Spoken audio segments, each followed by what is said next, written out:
here they are. The moment we've all been waiting for. Lance Briggs, the professor's grades. Yes, the professor is back.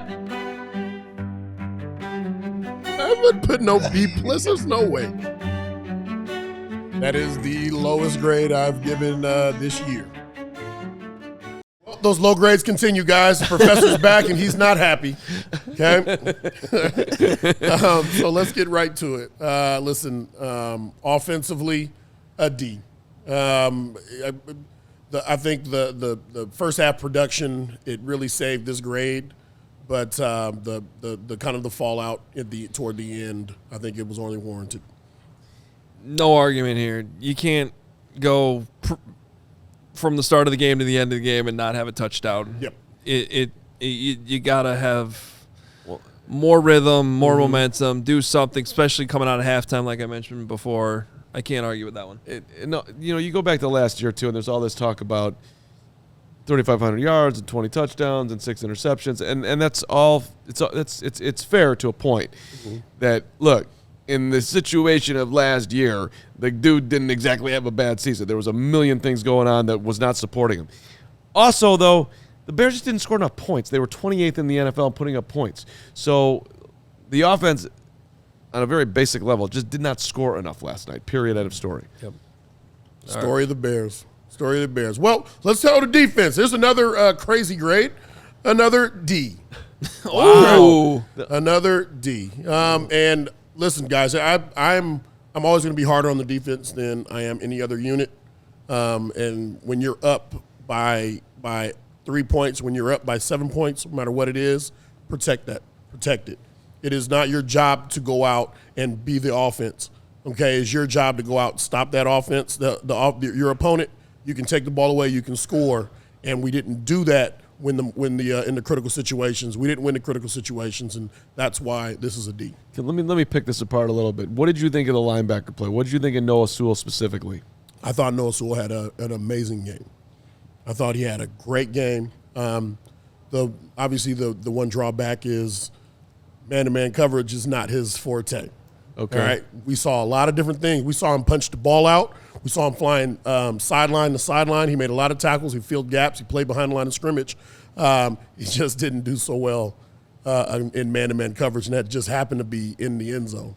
So things for him, I think we can be. There's lots to build on from him, but it's also from an opponent standpoint. That's where we need to attack him if we see him on the field. I still think that should have been a forced fumble too. I keep watching it. I don't understand. I don't see where he touched him down. He just punched the ball out. Yeah. That should have. I don't mind the challenge at all. I think it was a good challenge by Ben Johnson. It's a huge play in the game, and I would love a better explanation instead of whatever rules analyst was on that thing last night talking about like if you're allowed to punch. I don't even know what the hell. Right? Yeah. None of it made sense.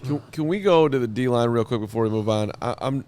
I was in my rewatch today. I was watching a lot of 98. So I was trying to figure out if he's having the impact that you would want him to have. Obviously, didn't get to the quarterback last night. What are you seeing from Montez Sweat? Are you noticing him? Have you thought about him? I'll tell you what I saw from that group. Okay. Because he's included in that group. I thought they collapsed the pocket well. Obviously they has 3 sacks, but I thought they collapsed the pocket and for a quarterback like JJ, they made him look like a rookie for most of that game. I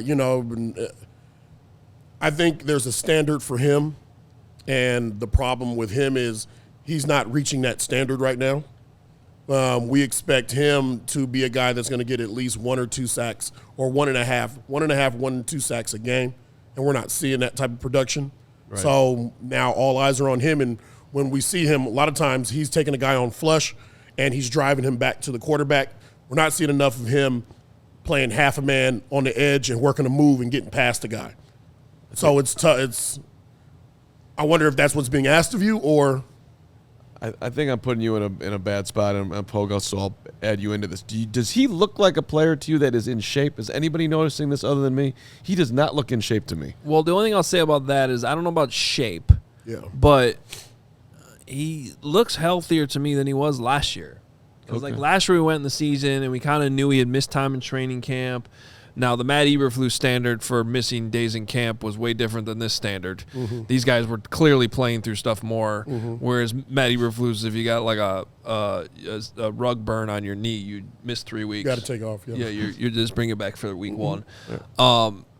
But no, he really was dealing with some stuff last year, and I think he's healthy now. So I can't pin it on that. I would like to know, though, to your point, what you just brought up, why we're not seeing a little bit more wiggle and a little bit more juice to get either around the edge or back inside and actually get past some of these guys, because I'm seeing what you're seeing where he's just like – he's setting the edge. That's about it. You're setting the edge and you're getting some pushback, which is good, pushback, but it's not great. Right.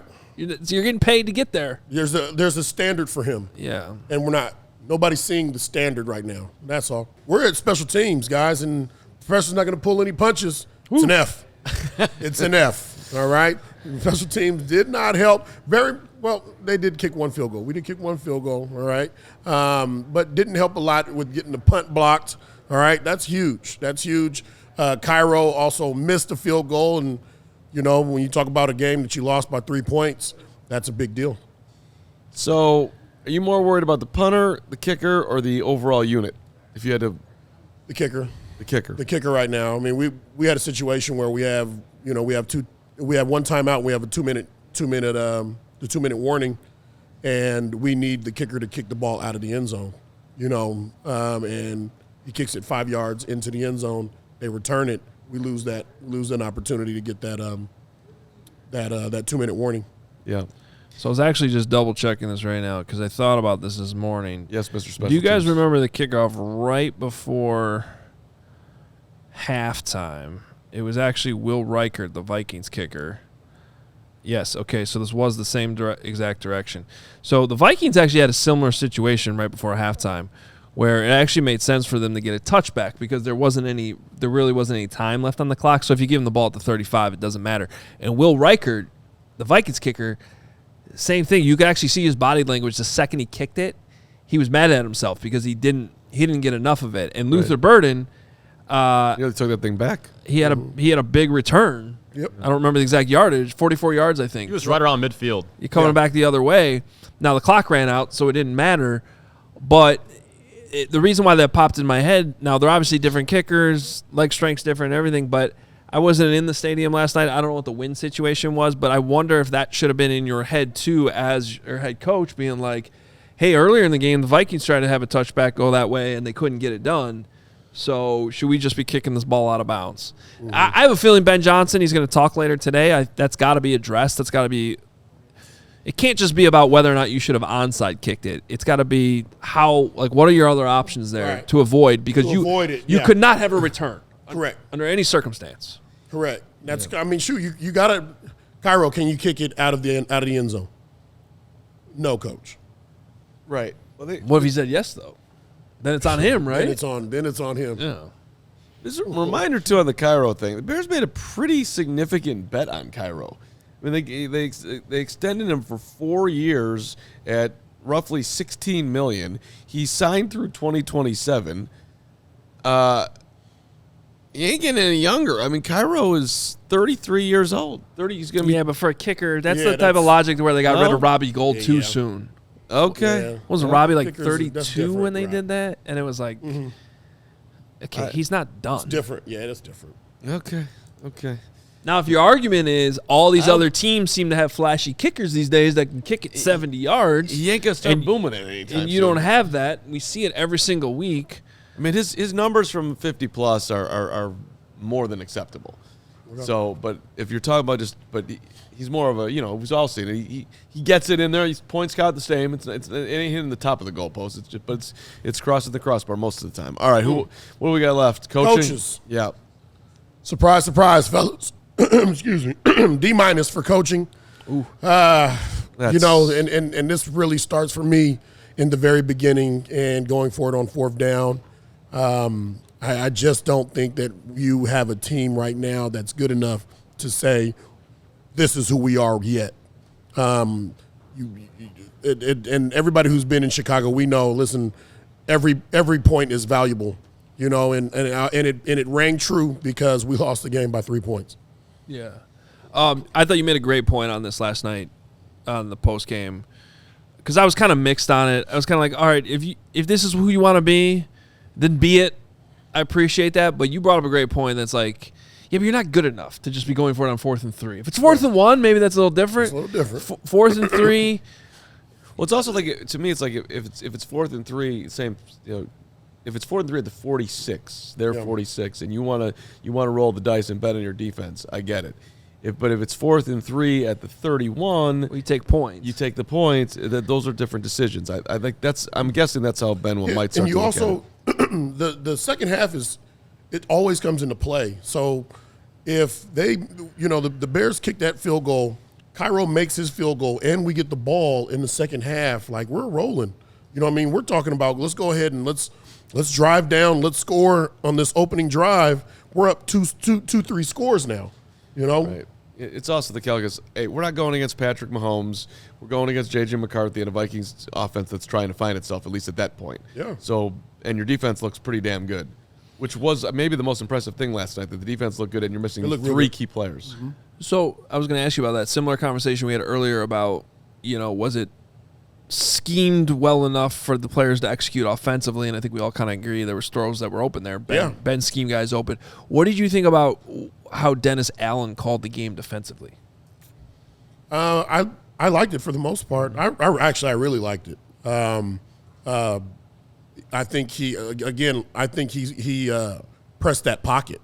I think he pressed the pocket a whole hell of a lot. Some of the run plays where we got gashed. There's guys that are working double teams. They're working up to the second level right now. Those defensive tackles have to fight to stay in those gaps. It's a down hitting play. It's quick hitting play.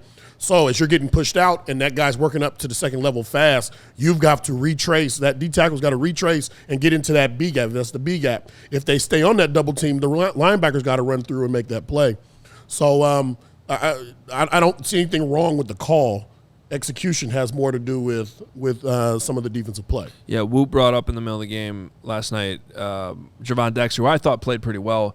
There was one run they gave up where he was playing peekaboo. He had his guy, and he was like going this way, and he went the wrong way, and the guy went through the other, I think we went through the B gap instead of the A gap then, and they got gashed on that. What I teach my linebackers at the high school level, but I learned it from the NFL, is whatever you do, just do it fast, because the guys that are behind you, they can read you. Mm-hmm. So if you go to the wrong gap, just don't peek. Just stay in that gap, because as I'm coming down behind you, I see you going the wrong back. I now know exactly what gap to go to. I know where to fit. If you're supposed to hammer a player, meaning you're supposed to keep your outside shoulder open, and you spill it, but you did it fast, I'll make you right. So when you're peeking, now I don't know which way to go, and they're coming downhill. They're going to win. Yep. I thought that was, correct me if I'm wrong, Chad, I think that was very digestible. Coach Briggs. For even that was even yes, Coach.